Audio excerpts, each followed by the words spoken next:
Hello friends, સ્વાગત છે તમારું મારા કિચનમાં.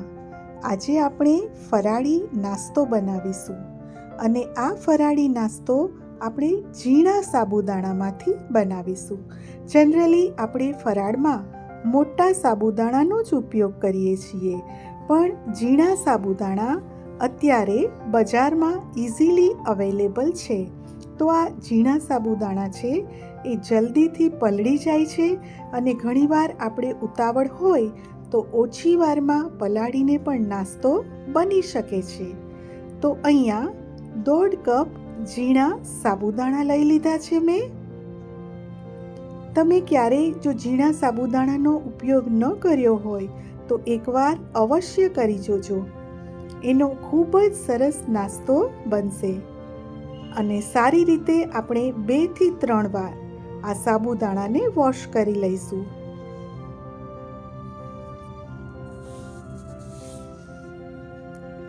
હજી હું એકવાર સાબુદાણાને સારી રીતે વોશ કરી લઉં છું.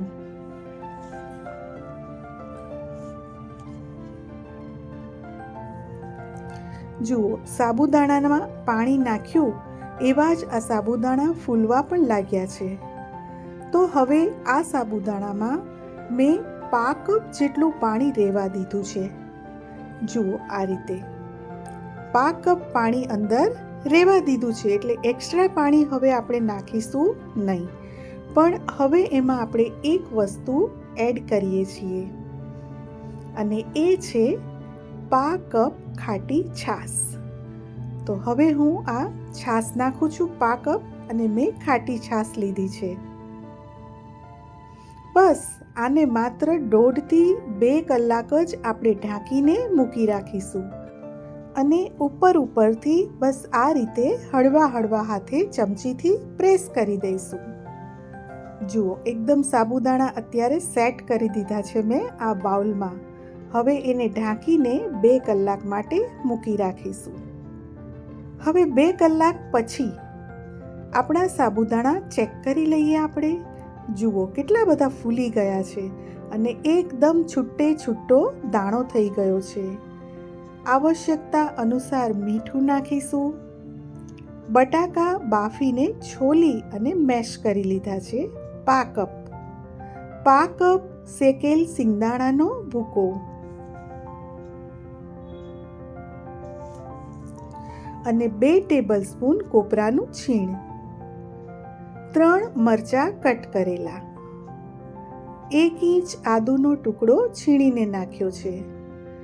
1 લીંબુનો રસ. 1 ટેબલસ્પૂન ખાંડ અને લીલા ધાણા 1/4 કપ. લીલા ધાણા તો અવશ્ય નાખવા, કારણ કે આ નાસ્તામાં લીલા ધાણાનો ટેસ્ટ ખૂબ જ સરસ આવે છે. સારી રીતે બધું જ મિક્સ કરી લઈએ. બસ આ રીતે મિક્સ કરી અને ફરીથી એને 10 મિનિટ માટે ઢાંકીને મૂકી રાખીશું.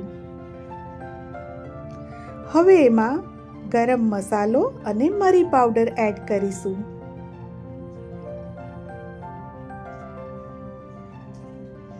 ફરીથી બધું સરસ રીતે મિક્સ કરી લીધું છે.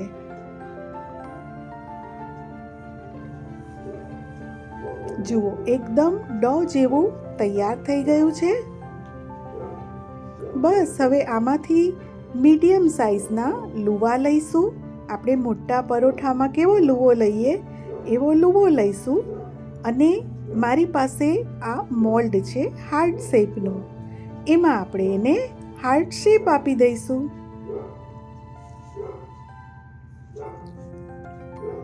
તો જુઓ, આ રીતે મેં રેડી કરી લીધા છે અને આની ઉપર હું થોડું લાલ મરચાંના નાના પીસીસ મૂકીશ.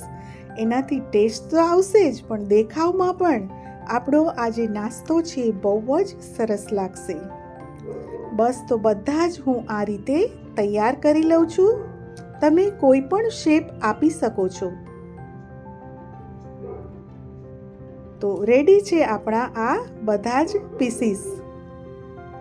અને મેં નોનસ્ટિક તવી પણ મૂકી દીધી છે આપણે એને ફ્રાય કરવાના નથી. આપણે માત્ર 1 જ ચમચી તેલમાં આ બધો જ નાસ્તો બનાવી લઈશું. તો છે ને એકદમ લો કેલેરી કે તમે ઉપવાસમાં ખાઈ શકો છો. ટેસ્ટી પણ લાગે છે અને હોમમેડ છે.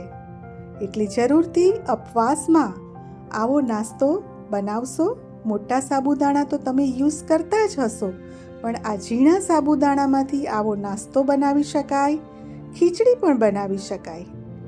અને હા ફ્રેન્ડ્સ, આ સાબુદાણા છે એ મેં ઠંડા પાણીમાં જ પલાળ્યા છે. તમારે જો હજી વધુ ઝડપથી પલાળવા હોય તો એને ગરમ પાણીમાં પણ પલાળી શકો છો. તો આ બધા જ હાર્ટ બાઇટ્સ આપણા શેકાવા આવ્યા છે. જુઓ, બંને સાઈડથી સરસ શેકાઈ ગયા છે અને માત્ર 1 જ ચમચી તેલનો ઉપયોગ કર્યો છે.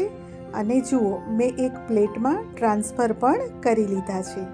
અને આને હું મસાલા દહીં સાથે સર્વ કરું છું. દહીંમાં મેં મરચું, સિંધવ, લીલા ધાણા અને જીરું પાવડર એડ કર્યો છે.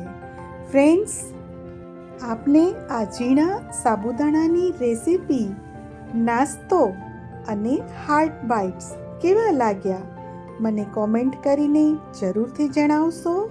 Thanks for watching. Take care and by.